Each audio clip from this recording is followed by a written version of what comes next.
There is an old proverb that says, "You don't miss your water until your well runs dry." People across the northeast of India now see and feel the truth in this proverb.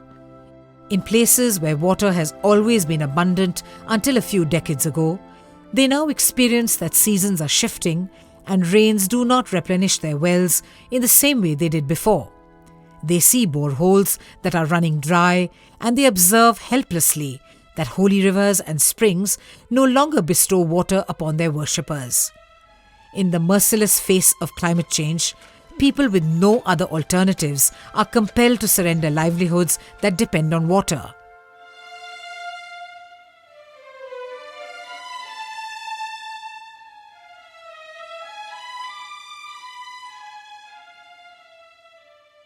Rain, as a layman, though I see it, now you only have cloudburst. Earlier you see, starting from the month of maybe late May or maybe even April to say June, and you should have seen this rainfall on the summer solstice, there's 21st June. I mean, those days the rain will continue for weeks. It'll keep on pouring. Nowadays what you see is you see a cloud burst for about 5-10 minutes and then it's over, back to square one. I've just come back from a tour in the interiors and I've seen that there's no water in the rivers. That's scary.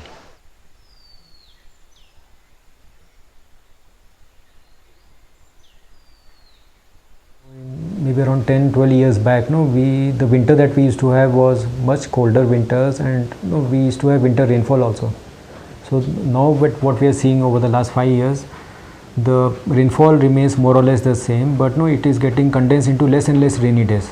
So more intensive water cycle, and then winters are becoming very dry. So winter droughts are becoming very common. So we have the same amount of rainfall but condensed in less number of days.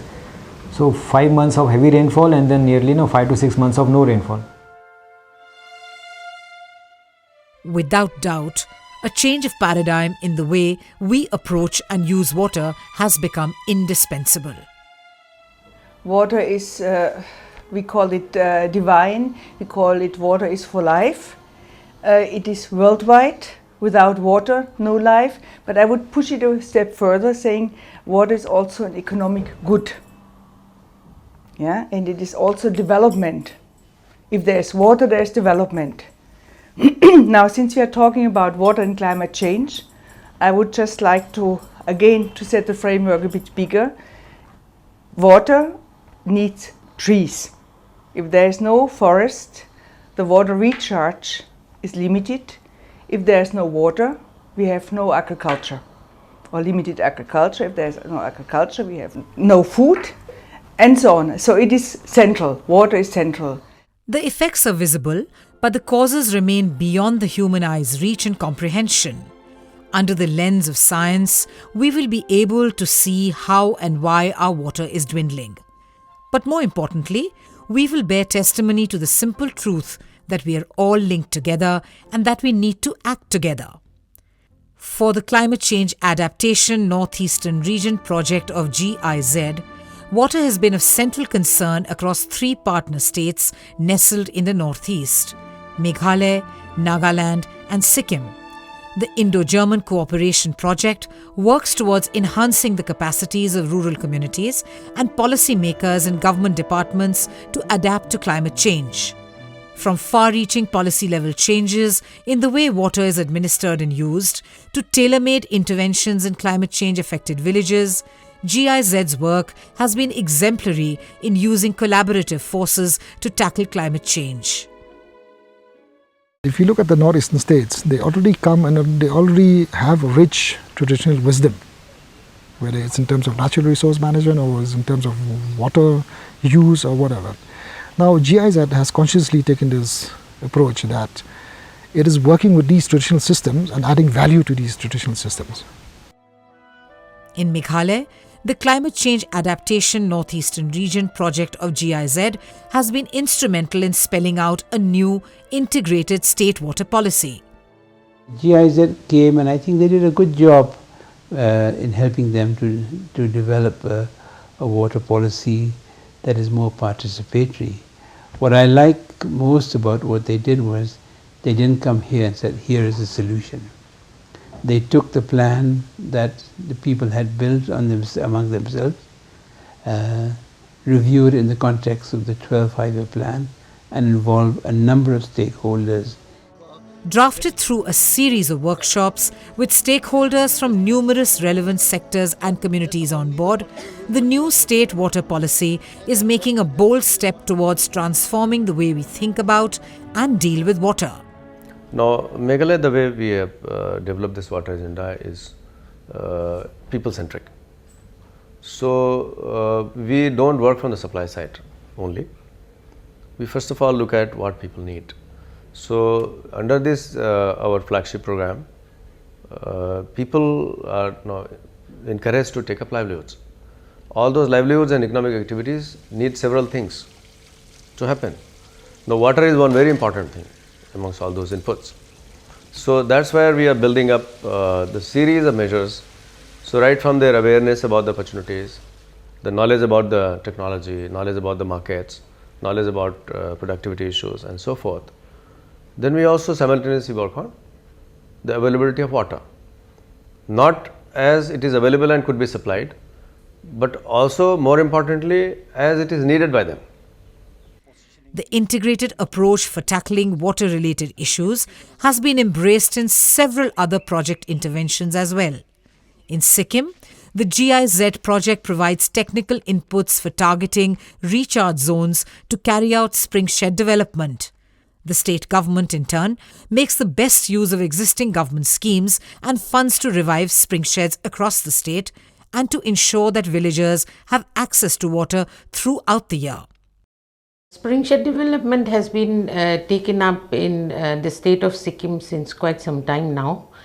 And this is the same concept as watershed development, but since there are many springs in the Himalayan region, so they treat the springs, the catchment of the springs instead. So that is basically spring shed development. And what GIZ has contributed in this is to target recharge zones through proper hydrogeological assessments. And that is what we did in the Tendong Hill region of Sikkim, where we did a hydrogeological assessment which identified recharge zones from an area of around 1,100 hectares. The rechargeable areas were brought down to 70 hectares. So basically it means optimizing funds for implementation of spring shed development to a great extent.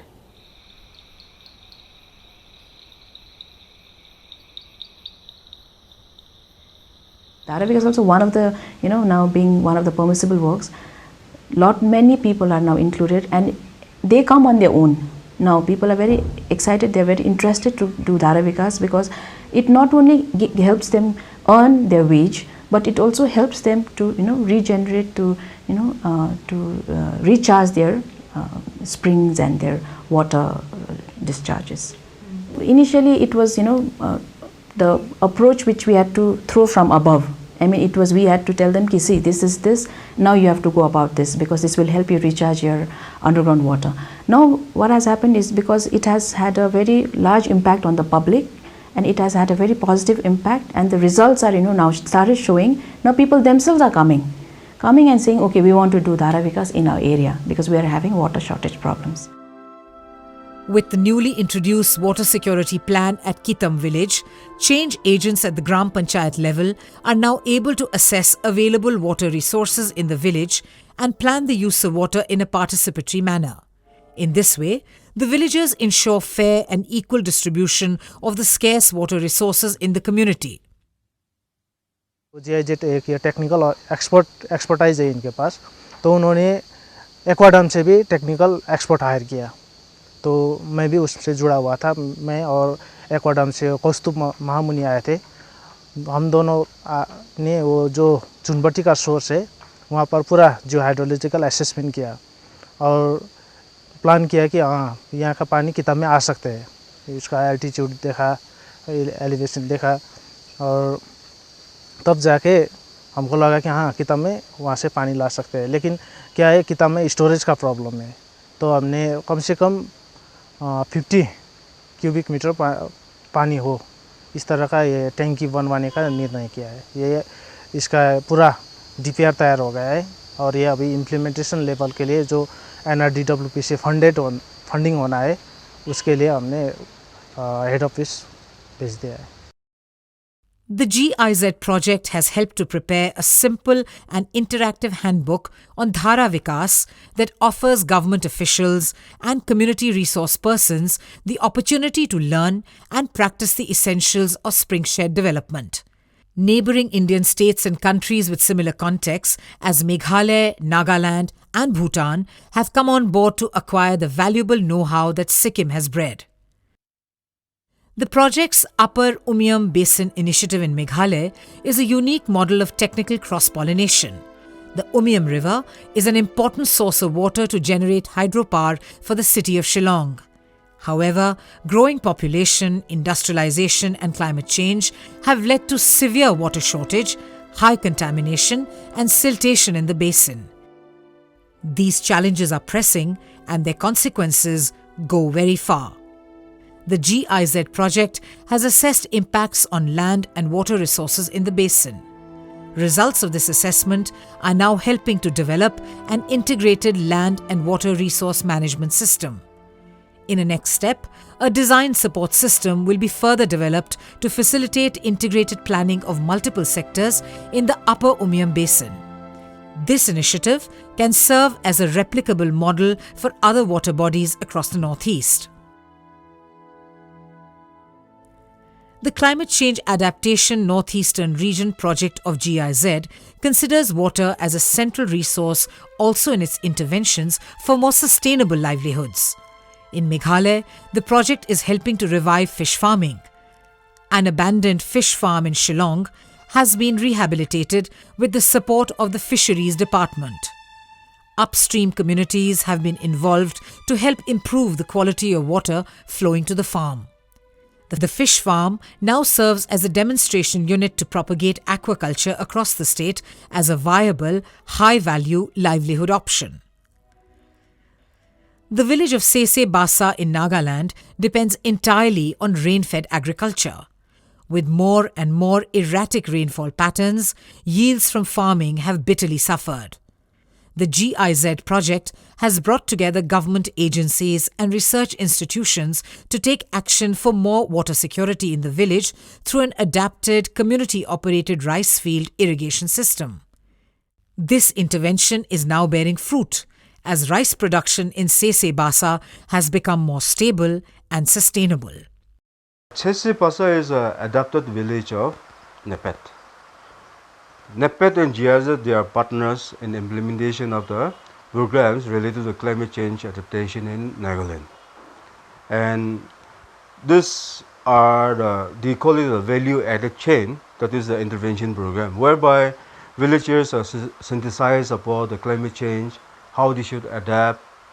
And in fact, one program that they have taken up or they have intervened recently is the fish farm, development of the fish farm in Sese Basa. And I have interviewed the villagers also when I went down there. They have said that it is a program initiated by themselves. No funding agencies or nobody has come and told them about all these things. But it was a villagers intervention initiative. Now GIZ is intervening in that, and I'm sure this will be a success story. The Government of Meghalaya and the Climate Change Adaptation Northeastern Region project of GIZ have jointly set up a Centre for Adaptation to Climate Change in Shillong. This centre is envisaged to advocate human capacity development and house a database for climate-relevant information on water, forest and livelihood. The centre will emerge as an interactive platform for knowledge exchange and networking for the entire northeastern region and beyond. The vision is to establish a regional knowledge hub that will meet the different needs of policymakers, organizations and individual citizens. This centre will assist those affected by climate change as well as those willing to take steps to tackle it. Actually, the way we have worked upon this integrated basin development and livelihood promotion program, it is an integrated approach. So it is about working on the ecosystems, sustainability, ecosystems productivity, and then also livelihood simultaneously. So everything is in balance. So this knowledge about climate change is being factored into, because it's a cutting across knowledge. So it's being factored into all other knowledge processes, so that people, when they are pursuing livelihood, they are also aware as to what are the challenges and constraints which are likely to emerge from the climate change process, and also they are able to manage it right from now. And the job of this center will be to bring in knowledge inputs to facilitate that to happen.